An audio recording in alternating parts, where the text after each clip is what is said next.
단순히 우리가 그들이 사도 요한에게 누구냐라고 묻는 것이 아니라 오늘 성경이, 오늘 하나님이, 오늘 예수님이 우리에게 내가 누구냐라고 물을 때에 과연 우리는 어떠한 말을 할 것인가를 한번 생각해 볼 필요가 있습니다. 사람들이 내가 누구냐라고 물을 때에 요한은 오늘 드러내어 말하고 숨기지 아니하니 드러내어 말했다, 숨기지 아니했다라고 말하면서 나는 그리스도가 아니라 라고 말합니다.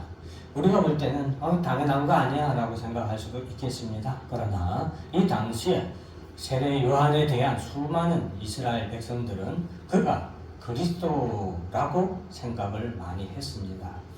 이스라엘이라는 나라에게 있어서 그리스도는 왕이에요. 이스라엘 사람들, 이스라엘 백성들에게 있어서 그리스도는 왕이면서 동시에 최고의 선지자입니다.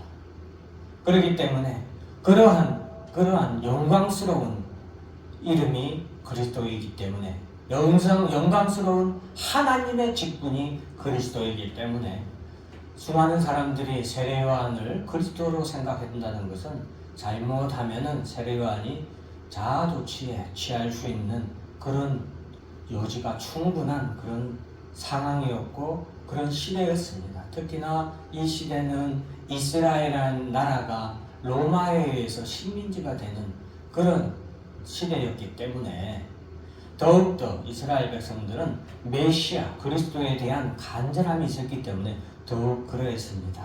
그럼에도 불구하고 세례 요한은 오늘 자신이 결코 그리스도가 아니라고 그는 분명하게 말합니다. 그러면서 자신은 뭐라고 대답하느냐? 자, 22절에 보면 우리를 보낸 이들에게 대답하게 하라. 너는 내게 대하여 무엇이라 하느냐라고 말할 때에 세례 요한은 주의 길을 곱게 하는 강야에서 외치는 자의 소리로라 라고 말을 합니다. 주의 길을 곱게 하라고 강야에서 외치는 자의 소리, 이것이 바로 세례 요한의 자기 아이덴티티라는 것을, 자기에 대한 정확한 인식이 바로 자기는 광야에서 외치는 자인데 주의 길을 곧게 하라고 보낸 자다라는 것이 세례 요한의 자기에 대한 소개, 자기 아이덴티티, 정체성이라고 할 수 있겠죠.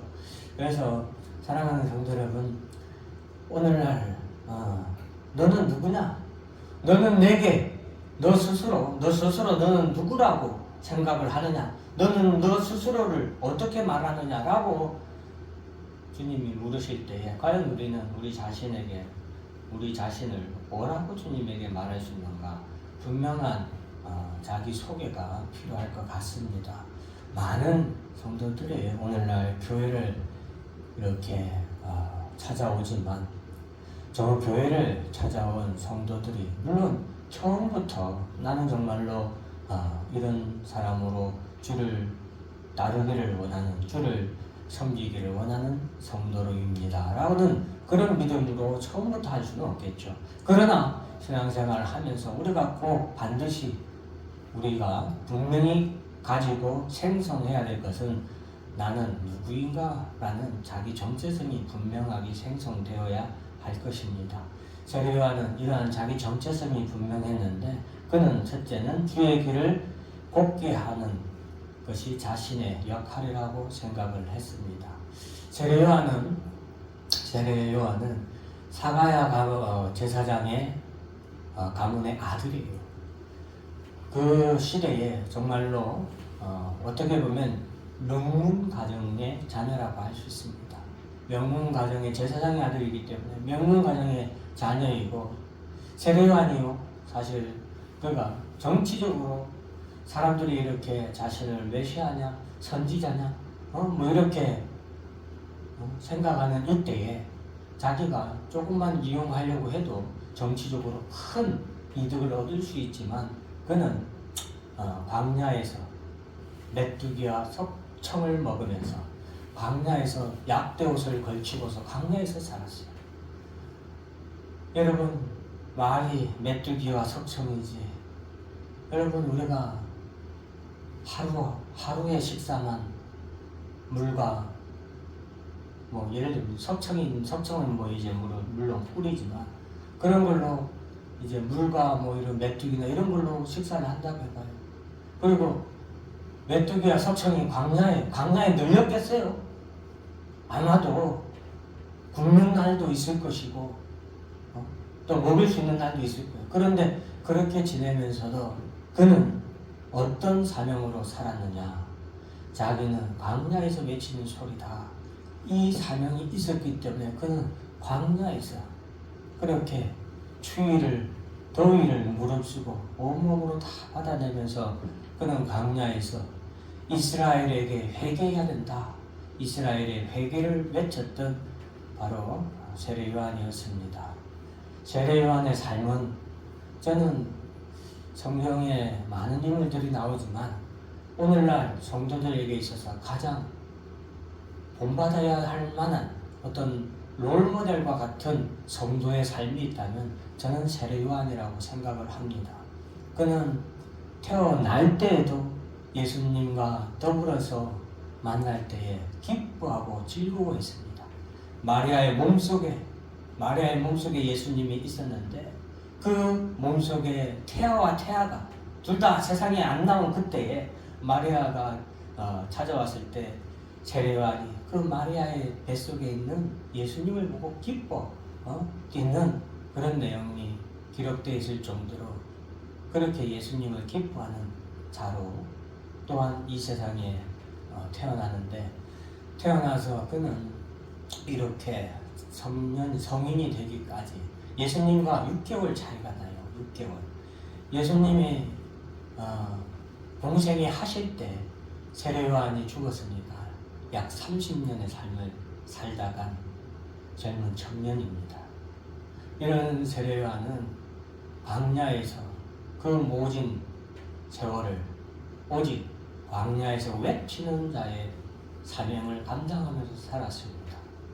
그냥 외치는 것이 아니라 주의 길을 곱게 하기 위해서, 즉 이스라엘에게 계속해서 그들의 죄에 대해서 회개하도록 그들은 이 세례 요한은 외치는 삶을 살았던 것입니다.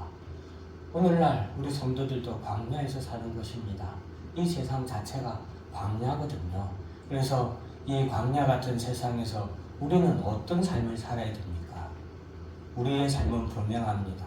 세례 요한이 처음 예수님이 이 땅에 오시는 그 길을 준비하며 광야에서 외치는 자의 소리로 살았던 것처럼 오늘날 교회와 성도들은 다시 오실 예수님의 길을 곱게 하기 위하여서 이 광야에서 이런 세례 요한처럼 외치는 자의 소리로 살아야 되겠습니다. 세례 요한은 자신은 분명히 그리스도가 아니요 엘리야도 아니요 선지자도 아니다라고 했습니다. 그러면서 그는 27절에 보면은 내 뒤에 오시는 그에 대해서 말합니다. 내 뒤에 오시는 그는 예수 그리스도시죠. 그 예수 그리스도는 나는 그의 신발끈을 풀기도 감당하지 못하겠노라 라고 말합니다. 신발끈을 푸는 것은 주인이 외출하고 돌아올 때에 종이 그 앞에 가서 신발을 끌고 털고서 이렇게 신발을 끌어서 이렇게 벗기는 종의 일이에요. 그렇기 때문에 지금 세례 요한이 말한 것은 나의 주의 종입니다 라는 것을 말하는 겁니다. 나는 그의 종이 되는 것조차 참 감당하지 못할 정도로 부족한 종입니다 라고 말하는 것을 사도 요한이 지금 세례 요한은 이런 사람이었다라는 것을 말하는데 이 말씀은 우리에게 하나님이 우리에게 하시는 말씀, 내가 누구냐라고 하는 하나님의 말씀으로 듣는 것이 더 맞다고 생각합니다. 비록 유대인들이 보낸 그런 악한 사람들을 통하여서 내가 누구냐라고 말하지만 하나님은 오늘날 우리에게 너는 누구냐라고 말할 때 우리도 다시 오실 주님의 길을 곱게 하기 위해서 광야에서 외치는 자고 나는 주의 종입니다 라는 그런 정확하고 분명한 자기 정체성 그리고 자기의 그런 뚜렷한 방향이 있어야 되겠습니다. 그렇게 여러분 살아가시는 여러분들의 삶이 되기를 주의 이름으로 간절히 축원합니다. 기도하겠습니다. 하나님 아버지 감사합니다. 세례 요한의 증거를 통하여 오늘날 우리가 어떻게